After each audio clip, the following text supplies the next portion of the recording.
మేము చాలా సమస్యల్లో ఉన్నప్పుడు పోయి కలిసా. అప్పుడు కామేశ్వర శ్రీనివాస్ గారితో మాతో మాట్లాడటం జరిగింది. ఈ యొక్క నాంది టీటీడీ డాక్టర్ సార్ యొక్క నాంది శ్రీశైలంలో పడింది. మొదటి సభ కర్నూలులో పెట్టుకున్నాం. మాకు కర్నూలుకు వచ్చినందుకు మేము చాలా సంతోషిస్తున్నాం సార్.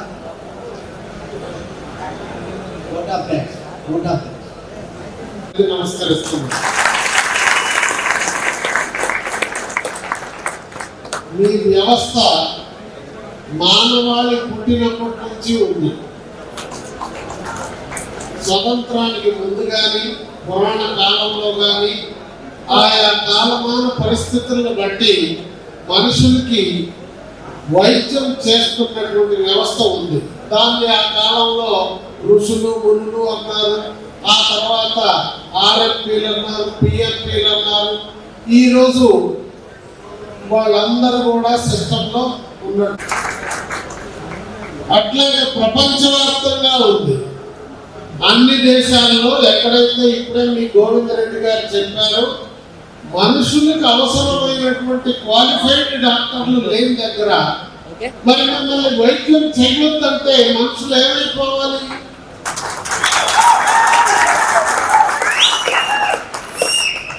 మీరు వైద్యం చేస్తున్నారు, ఫస్ట్ ఎయిడ్ చేస్తున్నారు, చాలా మంది చేసి క్వాలిఫైడ్ డాక్టర్ల దగ్గరికి పేషెంట్లు తీసుకుపోయి కాపాడుతున్నారు.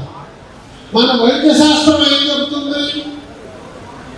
ఆపద వచ్చినప్పుడు ఫస్ట్ ఎయిడ్ ఇంట్లో చేయమంటున్నారు.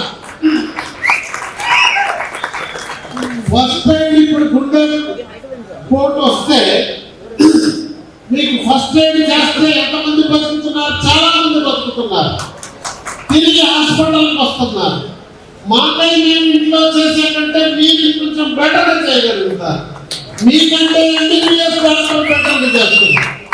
ఎంబీబీఎస్ డాక్టర్ల కాలం కూడా పోయింది. ఇప్పుడు ప్రతి రంగంలో సూపర్ స్పెషాలిటీ డాక్టర్లు వస్తున్నారు. మరి సూపర్ స్పెషాలిటీ డాక్టర్ ఉంటే ఎంబీబీఎస్ డాక్టర్ వైద్యం చేయకూడదా? సూపర్ స్పెషాలిటీ డాక్టరే చేయాలంటే ఎంతమందికి అందుబాటులో ఉంటారు? అలానే ఎంబీబీఎస్ డాక్టర్లు వచ్చాక ఆర్ఎంపీలు వైద్యం చేయొద్దంటే మరి ప్రజలు ఏమైపోతారు? కనుక మీరు ఇప్పటికీ మానవాళిని బతికిస్తున్నారు. ఇక్కడ చిన్న ఇబ్బంది ఉంది. మీలో కొంతమంది మీ పరిధి దాటి వైద్యం చేస్తే ఒకటో రెండో ప్రమాదాలు జరుగుతుంది. ఆ ప్రమాదాలను భూతత్వంలో చూపించి అందరూ నేరస్తులంటే ఎట్లా? అది సమాజంగా ఎంబీబీఎస్ డాక్టర్ల దగ్గర వైద్యం జరిగినా కొంతమంది ప్రమాదవశాత్తు పోతున్నారు, తప్పదు. అలానే సూపర్ స్పెషాలిటీ ఆసుపత్రుల్లో కూడా జరుగుతున్నాయి. అంటే మరి వాళ్ళకు లైసెన్స్ వలన మానవ ప్రయత్నం చేస్తాం, మంచి ఉద్దేశంతో చేస్తాం. కనుక మీ అందరికీ నా విజ్ఞప్తి ఒకటి, మీలో నేను సెన్సిటైజ్ కండి. మీ సంఘాలు మీ వాళ్ళందరికీ ట్రైనింగ్ ఇవ్వండి, చెప్పండి. ఖచ్చితంగా మీ పరిధికి లోబడి వైద్యం చేయండి. మీకు కాని వైద్యం మీరు చేయొద్దు. అప్పుడు మీ వ్యవస్థకి మంచి పేరు వస్తుంది, మిమ్మల్ని ఎవరు తప్పు పట్టలేరు. అందుకని మీరు అందరూ కూడా మీ వైద్యం మీరు చేస్తూ సమీపంలో ఉన్నటువంటి క్వాలిఫైడ్ డాక్టర్ల దగ్గర పేషెంట్లను తీసుకుపోవడం ద్వారా సేవలు చేయవలసిందిగా, సమాజంలో మీ ప్రతిష్ట పెంచుకోవాల్సిందిగా నేను కోరుతున్నాను. ఇప్పుడు గ్లాసులో నీళ్లు ఉన్నాయండి, సగం నీళ్లు ఉన్నాయి. సగం నిండా ఉందని చెప్తారా, సగం ఖాళీ ఉందని చెప్తారా? చెప్పండి. సగం ఖాళీ ఉందనే వాళ్ళు చేతులెత్తండి. ఓకే. సగం నిండా ఉందనే వాళ్ళు చేతులెత్తండి. మరి ఇంకా రెండింటికి ఎత్తలేదు అంటే ఏంటి? పోవద్దు అంటుంది. మన మనసు పాజిటివ్ ఉండాలి ఎల్లవేళల. పాజిటివ్ అంటే సగం నిండా ఉంది అనేది మన కళ్ళు చెప్పాలా, మనం గుర్తించాలి. కానీ ఖాళీ ఉన్న దాన్ని గుర్తించదు. అట్లా మీరు అన్ని మంచి ఆలోచించవలసిందిగా కోరుతున్నాను. ఏది ఏమైనా మీ వ్యవస్థ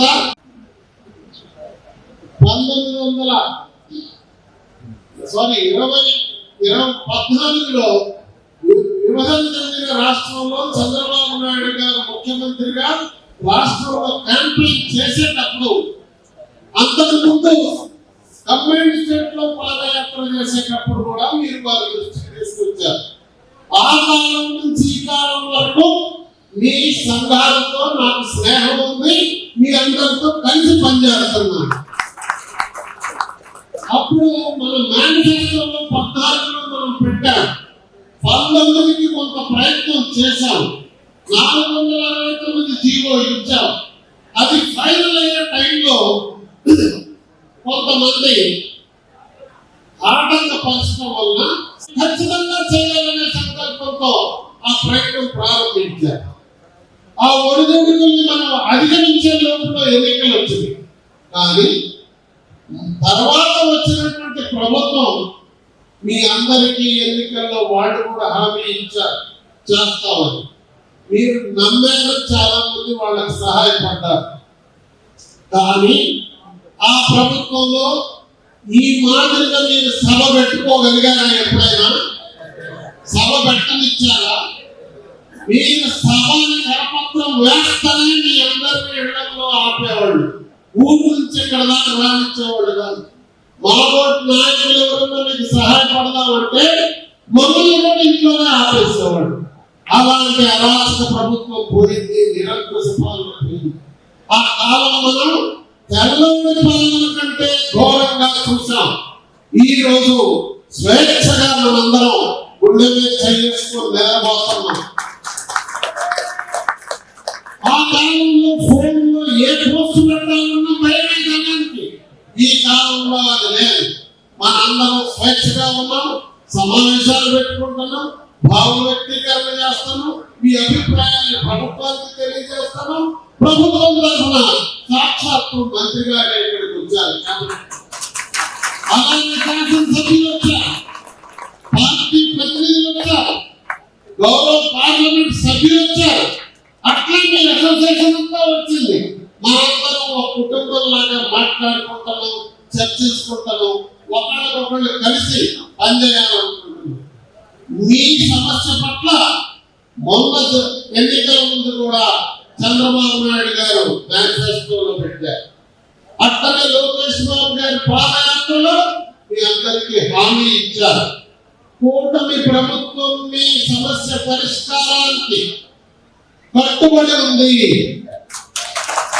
మీరు పడుతుంది, మీ అందరికీ గుర్తింపు చంద్రబాబు నాయుడు గారు ఇష్టానికి సిద్ధంగా ఉన్నారనేది మీకు తెలియజేస్తున్నాను. మీ అందరూ ఉన్న ప్రభుత్వం వచ్చిన తర్వాత నన్ను గౌరవ అధ్యక్షుడిగా ఉండాలని కోరితే నేను ఆమోదించడం జరిగింది. మీ న్యాయసమ్మతమైన కోరికలను తీర్చడానికి పనిచేయాలన్న బాధ్యత పెట్టారు. 2 సమావేశాల్లో మనం కలిసాం, అనంతపురంలో, తర్వాత శ్రీశైలం. ఆ తర్వాత మీ ప్రతినిధులందరూ వచ్చి ఆ సమావేశంలో మీ ప్రతినిధుల సమక్షంలో మీ సమస్యని పరిష్కరించడానికి కమిటీ వేయడం జరిగింది. త్వరలో కమిటీ నియామకం జరుగుతుంది. జరిగిన తర్వాత సాధన ఎలా చేయాలి, ఏం చేయాలి అనేది మీ అందరి కోరిక. వీళ్ళంతా ఇప్పుడు సమాజంలో ఉన్నారు, పనిచేస్తున్నారు. మెడికల్ టెర్మినాలజీ కానీ వైద్యం కానీ మారుతున్న కాలానికి అనుగుణంగా మారుతుంది. ఎంబీబీఎస్ డాక్టర్లకు ట్రైనింగ్ ఇస్తున్నారు, సూపర్ స్పెషాలిస్టులు అందరూ కూడా ట్రైన్ అవుతున్నారు. అలానే మీరు సమాజంలో మాకు ట్రైనింగ్ ఇవ్వండి, ఇచ్చి మా సేవలు మానవాళికి ఉపయోగపడే విధంగా ప్రభుత్వాన్ని వాడుకోవాలని కోరుతున్నాం. మాస్ క్యాంపింగ్ ప్రోగ్రామ్స్ వస్తున్నాయి, పల్స్ పోలియో కానీ, క్యాన్సర్ నివారణ ప్రచారం కానీ, ఇలాంటివి వచ్చినప్పుడు ప్రభుత్వ కార్యక్రమాలని మన వైద్యులు ఇప్పుడే చెప్పారు గోవిందరెడ్డి గారు, అన్ని మండలాల్లో ప్రభుత్వ వైద్యులు, క్వాలిఫైడ్ డాక్టర్లు లేరు. మారుమూల ప్రాంతాలకు వైద్య సేవలు అందాలన్నా, క్యాంపెయిన్ వెళ్ళాలంటే ఆర్ఎంపీ డాక్టర్ల యొక్క పాత్ర తప్పనిసరిగా పథకాలన్నీ మీరు ప్రజల దగ్గరకు చేరవేస్తున్నారు, సేవ చేస్తున్నారు. కనుక వీళ్ళకి ఒక సిలబస్ పెట్టి ట్రైనింగ్ ఇచ్చి మీ పరిధికి లోబడి పనిచేస్తూ ప్రభుత్వ కార్యక్రమాలను ప్రజలకు అందజేయడానికి రాష్ట్రంలో ఉన్నటువంటి ప్రజాప్రతినిధులందరినీ అప్రోచ్ కండి. మీరందరూ ఎన్నికల్లో పనిచేశారు, శాసనసభ్యులకి ప్రచారం చేశారు, పార్లమెంట్ సభ్యులకు ప్రచారం చేశారు, ప్రభుత్వ ఏర్పాట్లో మీ భాగస్వామ్యం కూడా ఉంది. కనుక ఇప్పుడు మళ్ళా వెళ్ళి వాళ్ళతో అర్జీలు ఇచ్చి, అయ్యా మీరు ఈ సమస్యని మీరు చట్టసభల్లో మాట్లాడండి, సమయం వచ్చినప్పుడు మాకు సహాయం చేయమని ఒక పక్కన కోరుతూ, ఇంకో పక్కన మనం అసోసియేషన్ ద్వారా ప్రభుత్వంతో మాట్లాడి ఒక రూపం వచ్చాక ముఖ్యమంత్రి గారితో కూడా మాట్లాడి కార్య సాధన ఈ రాబోయే 1 or 2 years లో చేస్తామని, చేసి తీరతామని మీ అందరికీ హామీ ఇస్తూ దానికి సహకరించవలసిందిగా గౌరవ పార్లమెంట్ సభ్యులు, అసెంబ్లీ సభ్యులు, మంత్రి గారిని కూడా కోరుకుంటూ సెలవు తీసుకుంటున్నాను. నమస్కారం.